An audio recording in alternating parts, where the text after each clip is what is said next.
They play good women, and I believe that the best actor should be in the best role. 4 times. Just to protect my integrity and that virgin hole I was telling you about. Right. Because P. Diddy be wanting the body. And you gotta tell him no. Yeah, we riding around this Tyler Perry studio. I ain't even gonna lie to you. Like, I never even seen nothing like this.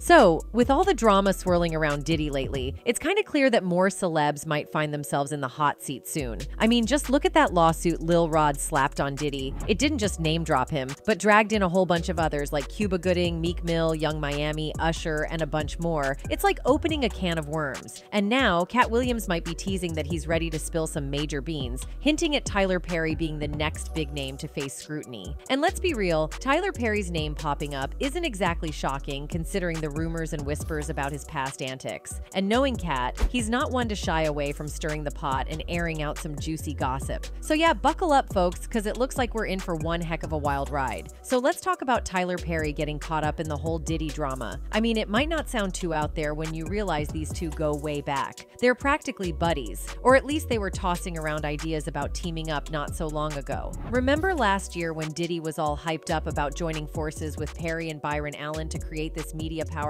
Yeah, they were all about promoting Black ownership and setting a big example for the industry. And hey, who could forget that iconic moment when Tyler Perry made history by opening the first fully Black-owned studio in the US? It was a major deal with basically every Black celeb who's anybody showing up to give their support. And of course, Diddy was right there in the mix, soaking up the limelight. Yeah, we riding around this Tyler Perry studio. I ain't even gonna lie to you.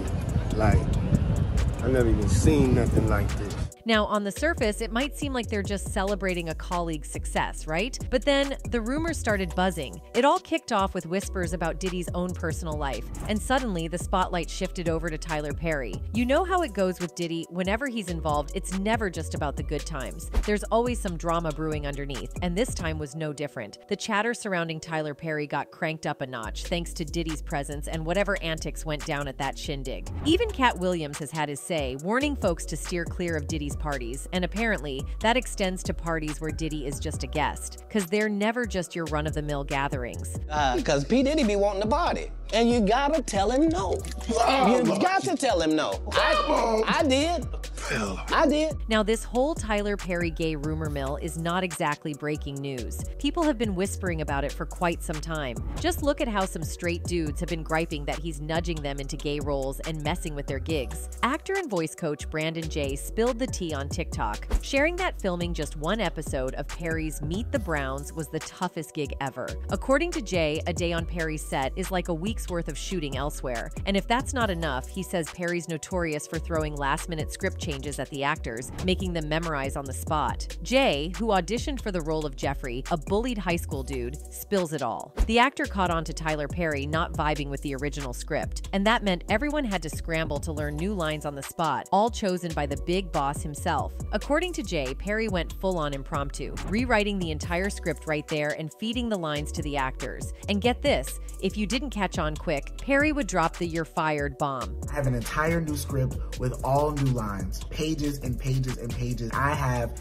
an hour to learn this stuff. But it doesn't stop there. As Jay hustles to get those new lines down, Perry decides, out of the blue, that Jay's character is going to be and crushing on his high school bully. Yep, not what Jay signed up for at his audition. Perry drops the bomb like, "I want Jeffrey to be and have a crush on his bully." Crazy, right? In the second part of the saga, Jay spills that his first reaction was to hit up his agent, who basically said, "You don't have to take this if you're not cool with it." My agent was like, "Absolutely not. If Brandon doesn't feel comfortable with playing this character, then he can walk from this, because you don't have to do anything that you don't feel comfortable doing." But after some serious pondering, Jay decided it was a chance he didn't want to miss out on. So despite Perry throwing in a last-minute twist and making the character gay, Jay went ahead and played the role. And then there's the infamous dress-wearing ritual. Dave Chappelle spilled some tea on OPR show about it. He was talking about how he's a bit of a conspiracy theorist and noticed this weird thing. They put every Black man in movies in a dress at some point. Like when I connect dots that maybe shouldn't be, I don't know. But certain dots, like when I see that they put every Black man in the movies in a dress at some point in their career. Chappelle had this experience while filming a movie with Martin Lawrence. He walks into the trailer and sees a dress, thinking it's the wrong one. Turns out it's for a scene where Martin's character sneaks out of jail by dressing Chappelle as a Chappelle's like, nah, I'm not doing that. It wasn't in the discussion. I'm doing a movie with Martin. Yeah. The movie's going good. So I walk in the trailer. I'm like, man, this must be the wrong trailer because there's a dress in here. They try to pressure him, saying it's a hilarious bit, but he stands his ground, saying he doesn't need a dress to be funny. The whole thing gets intense with writers, directors, and producers pushing, but Chappelle sticks to his.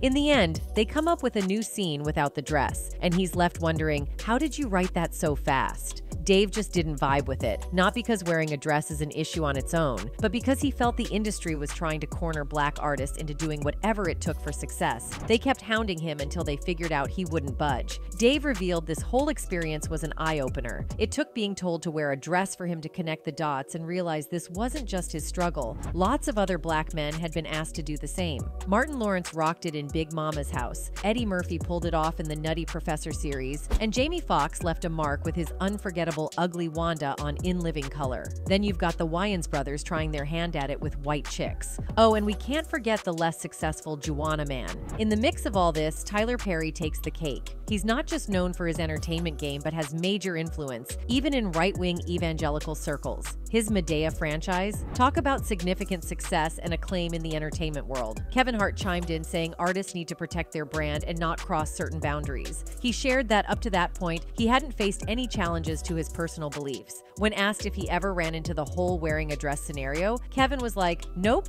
haven't faced that dress dilemma. Gotta have boundaries and limits. He emphasized the importance of knowing you're a brand and protecting it at all times. Kevin mentioned turning down a request to dribble a basketball on a talk show because it would make him look protecting the brand, you know? But here's the twist. Just a year later, Kevin ended up on an SNL skit wearing a dress. Fans weren't having it and accused him of being a sellout and fake. 9-year-old Oscar nominee, Kavenshané Wallace. So now people are wondering, why did Kevin Hart end up in the hot seat? Well, it seems like it was just his turn to go through the Hollywood rite of passage. See, the whole wearing a dress thing isn't unique to Kevin. It's like a tradition that many male celebs before him have gone through. It's part of a bigger conspiracy, or at least that's what some folks believe. So Tyler Perry fired back at Dave Chappelle in an interview saying, look, Chappelle is one of the smartest guys I've ever seen, not just in comedy, but in deep thinking. If that's how it rolls in Hollywood, cool, but that ain't my story. Nobody told me to wear that dress but me. It's my $2 billion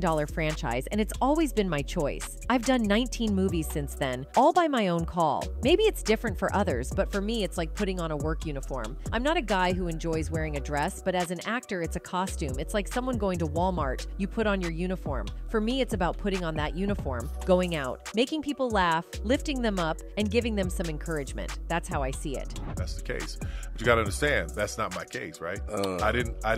Nobody owned that dress, Right. but me. That's right. Nobody told me, a $2 billion franchise. Nobody told me to put it on. At the end of the day, Kevin doesn't have to worry about what people are gonna say about him wearing a dress because of the long line of dress-wearing people before him. We had Big Mama's House 1, 2, and 3. Yeah. I've never seen Medea in a pantsuit. I think she wears dresses. So now I'm saying, why are we picking on poor little Kevin Hart? Because it was his turn next. Even Katt Williams had to say in an interview about Kevin Hart rocking a dress on SNL. He's like, look, nothing might be funnier than a guy in a dress, especially a black guy. Katt talks about choices and how Kevin doesn't have to stress because there's this whole history of people rocking dresses in comedy, like Big Mama's House and Medea. At the end of the day, Kevin doesn't have to worry about what people are gonna say about him wearing a dress because of the long line of dress-wearing people before him. But then, Katt drops the Illuminati bomb. He's saying some folks are against it, and it comes at a cost. When you're anti-Illuminati, you get punched in the face by the media, hated, discredited, the whole deal. Katt brings up how they did the same thing to DMX. It's like he's saying there's more to these dress-wearing moments than just comedy. It's like some weird ritual these guys gotta go through. Interestingly, Dave Chappelle also talked about something similar when he appeared on The Oprah Show back in 2006. He let everyone in on the fact fact that he turned down a massive $50 million deal from Comedy Central. When Oprah asked the burning question, why give up all that dough? Dave got straight to the point. It wasn't about the money. It was about dodging the drama that comes with it. He explained how hitting that new level messes with your head, needing time to adjust to the whole new vibe. Dave's been in the showbiz game since he was 14, so he's seen the behind-the-scenes drama unfold. When Oprah pressed him about the stories he's heard, he got real about stars like Mariah Carey snagging big deals and then suddenly going off the rails. Laurence Olivier, too, waving a on the street, claiming they're out to get him. It's that weird stuff that happens when they're on the brink of the next big career move. Dave Chappelle spilled even more tea, talking about how these big media companies wanted him to write sketches that made people laugh at him, not with him. Basically, they were saying if he didn't humiliate himself, he wouldn't hit the big leagues of rich and famous. Now let's dive into this whole dress thing in Hollywood and figure out what's the deal. So you start wondering, why do they keep doing this? Why is it always these tough young brothers ending up in dresses? To get to the of it, we gotta go back to the roots. This whole emasculating black men thing has been around since slavery days, and they even had a name for it. Let me break down the origin of breaking real quick. Back in the day, mainly in the Caribbean, slave owners used this messed up tactic against male slaves who were seen as rebellious. Picture this. They'd make the enslaved guy drop his pants, bend over a tree stump, and then whip him real bad. The goal? Weaken him so he couldn't resist the R that followed. Yeah, it's heavy stuff. The white slave owner would go ahead and do the unspeakable right in front of the enslaved man's wife. Imagine the trauma of that. Now, fast forward to today, and you see a similar vibe. Strong black men, even in Hollywood, ending up in dresses, just like they did back then. It messes with your head, especially for kids seeing these role models switching up like that. It's like they're playing mind games, doing it in front of fans, family, the whole deal. That's the connection folks are making. History repeating itself, but in a different form. It's kind of funny in a messed up way. You notice the pattern? They always bring in these strong, black, manly dudes first. Like they weren't dressing up in high school or middle school, always rocking that masculine vibe. And it's not about being gay or whatever. We're talking about straight black men here. Check out how they enter Hollywood, all strong and confident. Then peep how they leave. It's a whole different scene. And you can't just blame the industry alone. These guys make the choice to go along with it. Tyler Perry even said in that interview, replying to Dave Chappelle, that nobody forced him into anything. It's the same deal. They willingly bow down to the agenda just to level up. We gotta hold them accountable too. They're ready to do anything for that next level, even if it means going through this weird ritual. The industry's like, how bad do you want this money? Are you down to sell out your people? Push a certain agenda, and emasculate yourself in front of everyone, just like the buck breaking back in the day? But now, it's crazy. These dudes are willingly allowing it. Times have changed, and now it's a choice. Also, there's talk that Tyler might not be as supportive of his fellow black creatives as he likes to make out. Sure, he's built studios and talked a big game about uplifting the black community, but some folks are saying it's all smoke and mirrors. Take Monique, for instance. She's been shouting from the rooftops about Tyler's alleged mistreatment towards her for what feels like forever. The drama started way back in 2009 when Monique starred in Precious, a movie produced by OPR and Tyler Perry and directed by Lee Daniels. The real kicked off when OPR and Tyler decided Monique should hit the press circuit for the film without any paycheck. Monique wasn't having it and straight up said, "Nah, not in my contract." According to Monique, she only got a measly $50K for the whole movie, which was barely enough. Now they wanted her to jet around the world promoting the film for free? Not on Monique's watch. But OPR and Tyler didn't take her refusal well at all. Instead, they started trashing her reputation in the industry, spinning a narrative about her being difficult to work with. Monique spilled the tea, saying Tyler Perry told her, "You may want to consider promoting this film because if you get nominated for an Oscar, your next film is $3 to $5 million. And if you win it, your next film is $6 to $8 million." Monique was like, "Hold up, I'm a black woman. Where are they paying those salaries, brother?" She straight up told Tyler, "I can't work for free. I've done what I was supposed to do. I can't go overseas and do this for free." Their back and forth continued, with Tyler saying he doesn't believe in giving money away for free, and Monique firing back, "I don't believe in working for free. So we on the same page?" It's a classic case of clash in values, and Monique wasn't backing down. He says, "Well, I don't believe in giving money away for free." I said, "I don't believe in working for free, so we on the same page." She also claimed Tyler Perry allegedly went the extra mile to mess with her acting gigs. According to Monique, it all went down after she turned down a request to fly to France for the Cannes Film Festival, tied to promoting the movie Precious. So the movie studio initially asked her to jet off to France, but Monique, with her busy schedule as a talk show host, comedian, and family woman, respectfully declined. They tried to sweeten the deal by offering to upgrade her hotel room, but she and her husband stuck to their saying, "Nah, we're gonna spend this time with our family." She said, "OPR, I'm doing a talk show, I'm doing a comedy tour, I have a husband and I have babies, I have a little bit of downtime and I am going to take advantage of it. So I'm not going anywhere because I'm not obligated to go anywhere. I've done my part." So we mutually agreed to disagree. That was it. Next thing I know, I am considered difficult and hard to work with when the third call came and they asked, "What's it going to take to get Monique to France?" Her husband straight up asked, "Is there a number associated with it?" That's when they dropped the bomb that they would never pay for anyone to do promotions for a movie. Monique revealed she was paid a mere $50,000 for Precious, and it wasn't about the money. She signed up to do it with her friend. The interviewer dug in, suggesting she needed the money to feed her family and pay bills, and Monique responded, "I think that's what America says. We all say, I can't do it for free." She explained that when the movie studio refused to pay for her Cannes appearance, they didn't make a fuss. But then the reports started flying, painting Monique as demanding and difficult. The whole thing boiled down to a simple request that they understood couldn't be met. But suddenly, Monique found herself labeled, and that's where the drama kicked in. Because what people didn't know was I was paid $50,000 to do the movie Precious.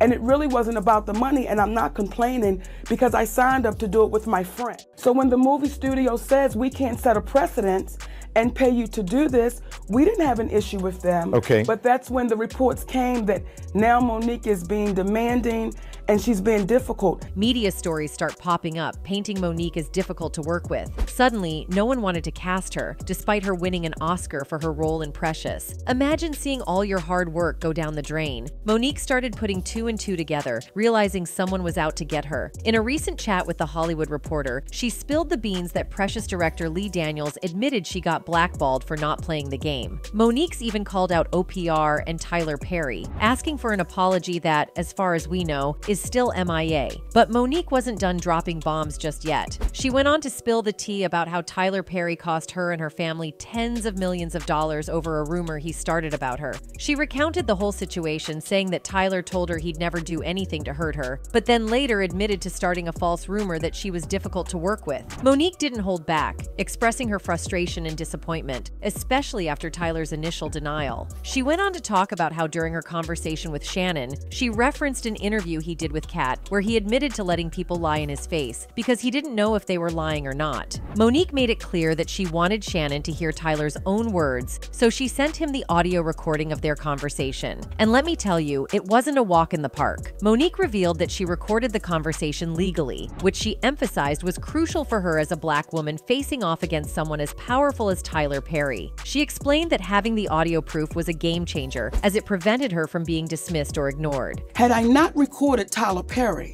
then it would have been my word against his. And then on top of that, it would have been, he's so powerful, we can't even pay no attention to that. Monique didn't mince words about the impact of Tyler's actions on her and her family. She stressed that the lie Tyler spread cost them a staggering amount of money, leaving them in a tough spot financially. It was a tough pill to swallow, and Monique didn't hesitate to share the weight of the consequences of Tyler's actions. You know it's illegal to...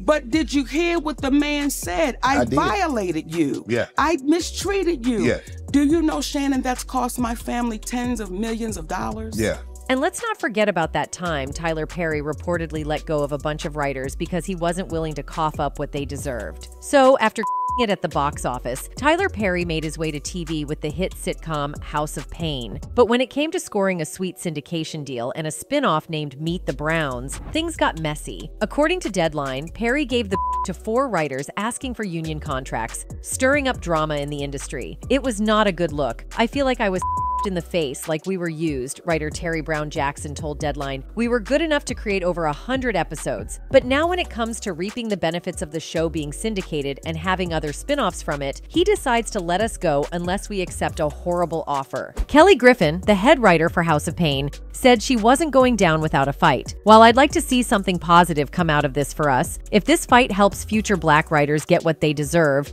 That's a good thing. But what was Perry's response? He claimed he's writing everything himself now. But his union issues didn't stop there. In 2015, actor unions SAG-AFTRA and Actors Equity went all in, banning their members from Perry's play Medea on the Run because his production company wouldn't sign those union contracts. Looks like Perry's profit game isn't winning cheers from everyone in the business. So yeah, with all these tales popping up, maybe Diddy won't be flying solo in the hot seat for long. What's your take on all this? Drop your thoughts in the comments, and we'll catch you in the next video.